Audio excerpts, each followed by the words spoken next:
Algeria has banned French military aircraft from its aerospace. It's the latest development in worsening relations between the two countries. The problems reportedly began after the French President Emmanuel Macron made comments about the former colony, which have caused Algeria to recall its ambassador. Nabila Ramdani is a French-Algerian journalist and broadcaster who specialises in French politics, Islamic affairs and the Arab world, and she joins me on the line. Good morning, Nabila. Good morning, Emma. Just tell us, what did Emmanuel Macron say that caused such deep offence?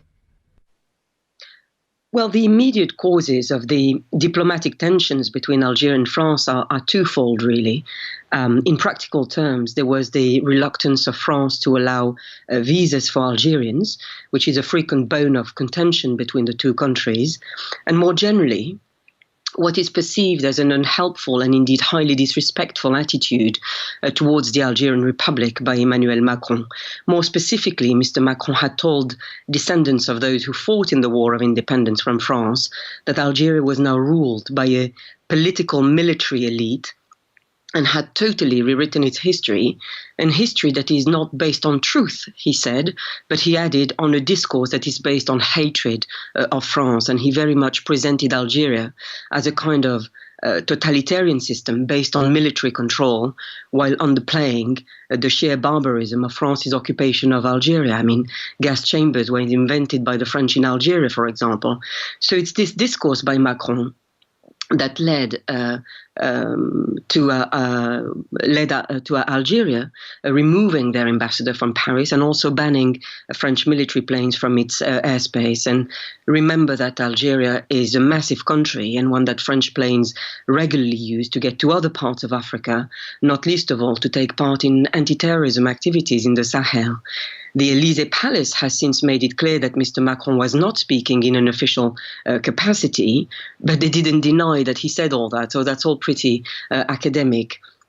And it has to be said that Macron's provocative comments also come at a sensitive time in the context of two significant anniversaries for Algerians and indeed their diaspora.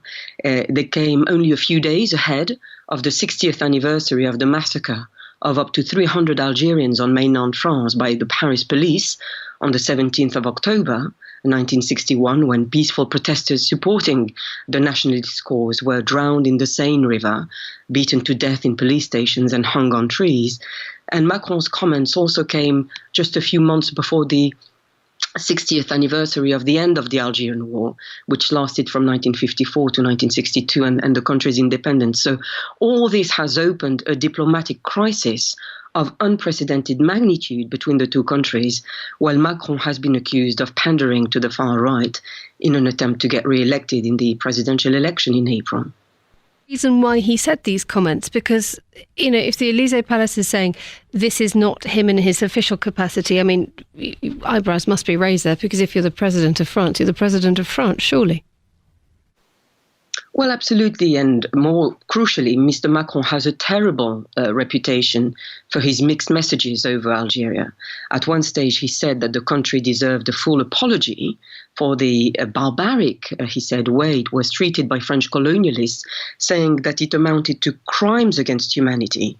But this was back in February 2017, when Macron was campaigning to become president.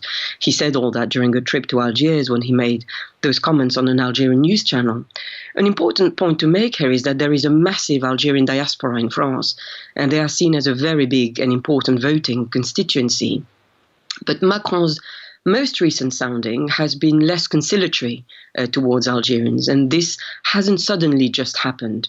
Mr. Macron is, of course, a very shrewd and calculating politician who's now trying to appeal to the reactionary voters in France, and he's often accused of being extremely hypocritical in his approach to Algeria.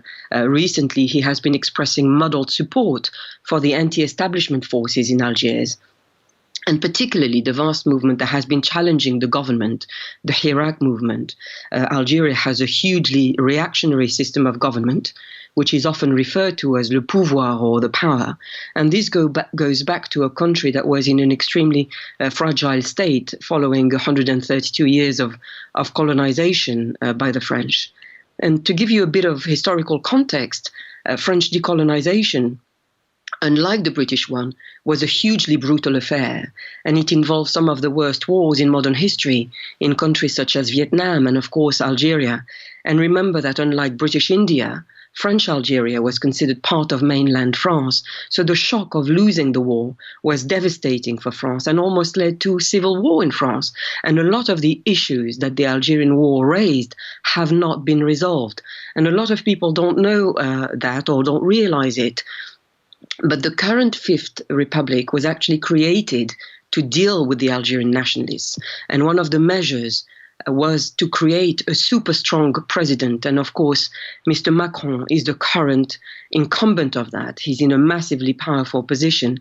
Hence, Algerian politicians frequently blaming France for the need for a very tough security state. And accordingly, they don't take kindly to a French president challenging them and interfering in their domestic affairs. We now have very clear action being taken by Algeria, recalling its ambassador from France and also closing the airspace to French military aircraft.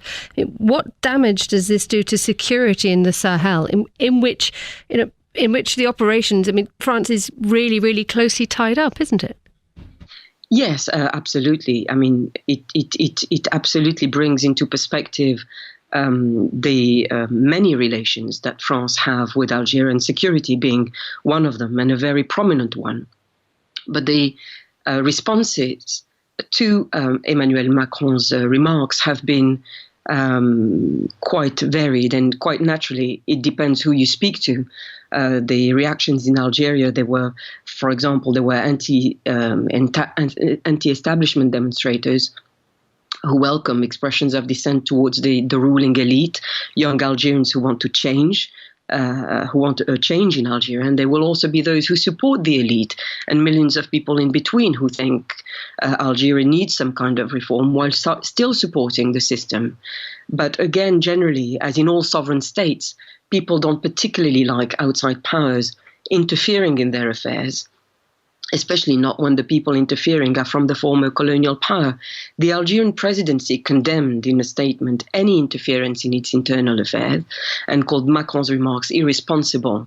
And they added that they are an intolerable attack on the memory of the nearly 6 million people who sacrificed their lives in both the resistance to French colonial invasion and the War of Liberation. And it's the first time that an official figure of victims caused by both French colonization in Algeria all in all from 1830 to 1962. It's the first time that such a figure was advanced. Until then, only the toll of the 8-year war of independence was estimated on the Algerian side at 1.5 million people. But Algeria is also considering reviewing its economic and commercial relations with France. France is one of Algeria's most important partners, but has already lost a lot of influence and contracts.